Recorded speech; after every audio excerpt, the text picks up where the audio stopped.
Hey everyone, welcome back to another video. My name's Pufftastic, but you can call me Puff. So today is a sort of different kind of video from what I usually do, with it being more of a walkthrough of my thoughts and process as an artist while rendering. And I hope you guys really do enjoy that change, and if you do, show that by subscribing, dropping a like and a comment about your thoughts and your favourite part of this piece. I do have to apologise quickly though to my subscribers, because as you may have noticed, I haven't uploaded a video in a long time, and a reason for that is I've had a lot going on. I've started college, I've been settling in, I've also not had any motivation, I've had my birthday, I've had other things, I've had deadlines for artwork, you know, yada yada. I don't like recording speed paints that much. So hopefully I will be starting to post more, and I will be getting ideas of what to post from my Instagram. So if you want to contribute to that in any way, then feel free to check my Instagram out down below and give that a follow, because that's where I am most active. Now, getting on to the video. If you're unfamiliar with this challenge, this is the Limited Colour Palette Challenge, a challenge which involves usually a handful of artists and a minimal set colour palette that you have to work with to create a final piece. This is challenging because you have to actively use your brain to work out the best way to create contrast, depth and detail with almost nothing. In this particular challenge, I'm paired up with 11, 10, something like that, other artists in a big group collab hosted by Leafy Dessert, if I pronounce that right.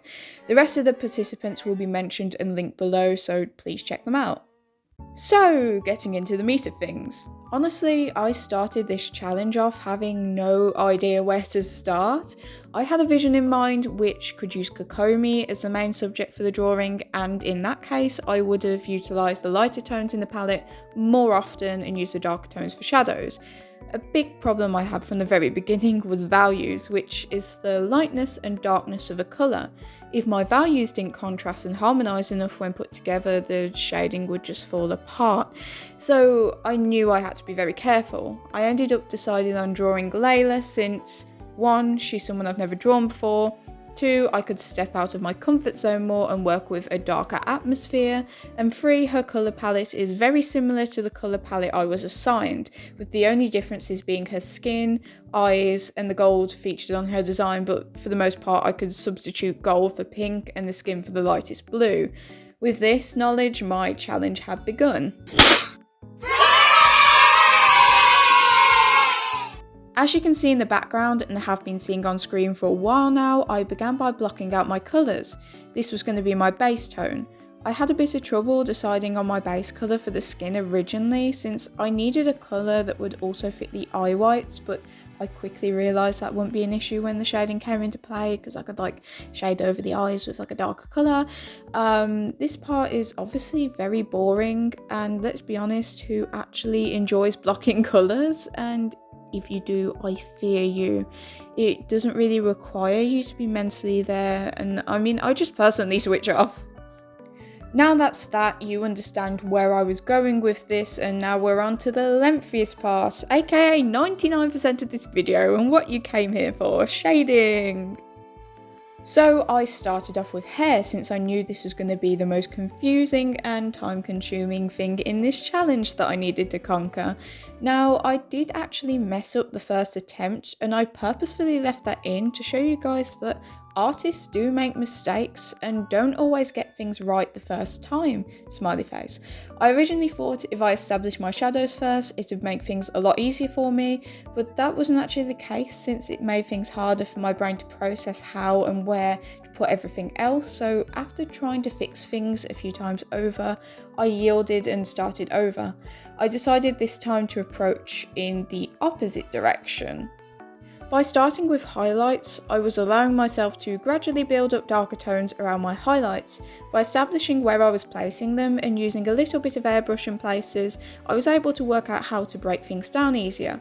I'm not sure why I found starting with highlights easier than shadows, but honestly, I think it depends on how your brain works. There's genuinely psychology to art that non-artists don't really realise that you need to use your brain to produce something good that's particularly out of your comfort zone, because it isn't yet muscle memory.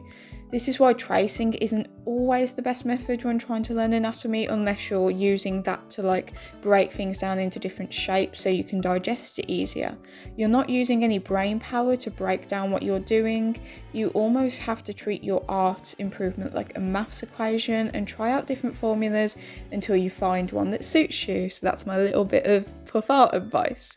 Anyway, I found my formula for the hair shading, which was in the form of introducing a new tone into the colour palette.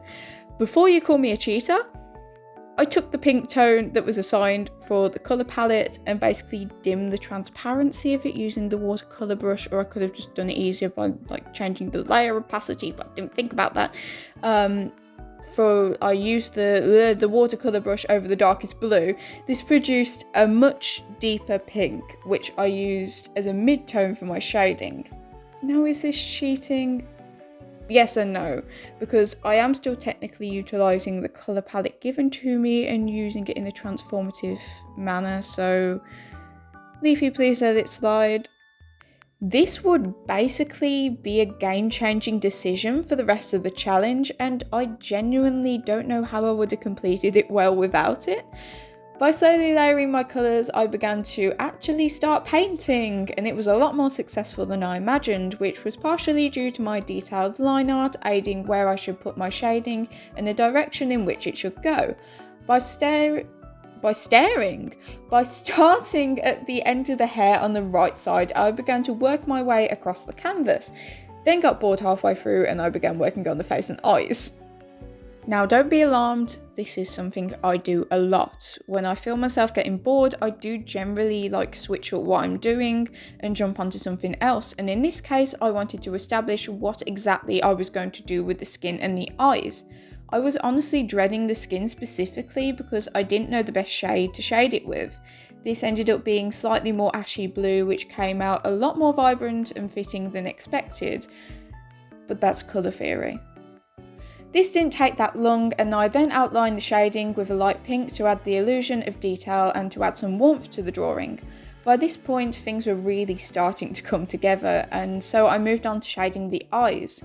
Layla has golden eyes, but gold or yellow is not part of this colour palette, so I chose the closest equivalent to that colour which would actually stand out, which was light pink.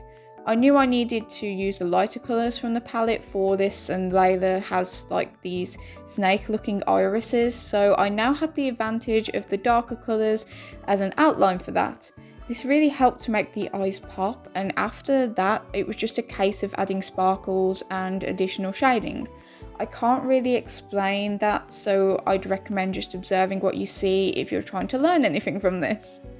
Still, even after I completed most of the hair, it was still kind of feeling empty, so I decided to add these star-looking sparkle, sticker-looking alike thingies to her hair, and it was actually a really good decision. Personally, I feel like it made the piece look a lot more interesting and cutesy than I went ahead and finished the hair off by adding like additional hair streaks that I always add and try to add. Sometimes I can't add them because they don't fit, but yeah. I recommend doing this and painting over your line art sometimes because it can really add more detail to your work in a simple way. Now that the hard parts were over, I only really had the hat, background and clothing left to do. Her little headset thingy was easy enough to shade. I just alternated between my given colours to make it look like metal and add some 3D elements and depth to the piece. After I finished that, I went and finished off the back shading and the clothing, which was essentially just adding a few creases that went downwards at an angle. This helps to make clothing look less flat and makes it look more textured, so I recommend adding creases to your work if you don't do so already, especially shading creases over adding creases with your line art. Adding creases with your line art can sometimes make it look really crappy, but this also depends on your art style, and for some art styles I'd advocate that you'd rather do it with line art, and establishing if you're more of a painter or a line art artist. If you're unsure, it's always best to mix and match and try new things until you like something and see what you're best at. I still haven't decided fully. By this point, the only thing I had left to do was the background, and then this piece was totally complete. I decided to add all sorts of sparkles, stars and lines, which made the background more busy but didn't take away from the foreground of the piece. A little bit of cleanup later and there it was, that's our final piece. The shading in total for this piece took around 5 hours 20 in total, which is honestly fast for my shading, but seeing as I didn't really have to put anything extremely complex to do it, it makes sense. Either way, this was a super fun challenge, and I would appreciate if you guys would check out the other artists involved. I hope this video gave you a little bit of insight into my thought process and how I do things, and hopefully you can apply that knowledge to your own art. If you want to see more like this, then please comment that, like and subscribe for more videos, and I hope you have a really good day, and I'll see you later. Any extra information that I want to give you guys will be in the description, so bye! Thank you for watching all the way through. Nobody does that.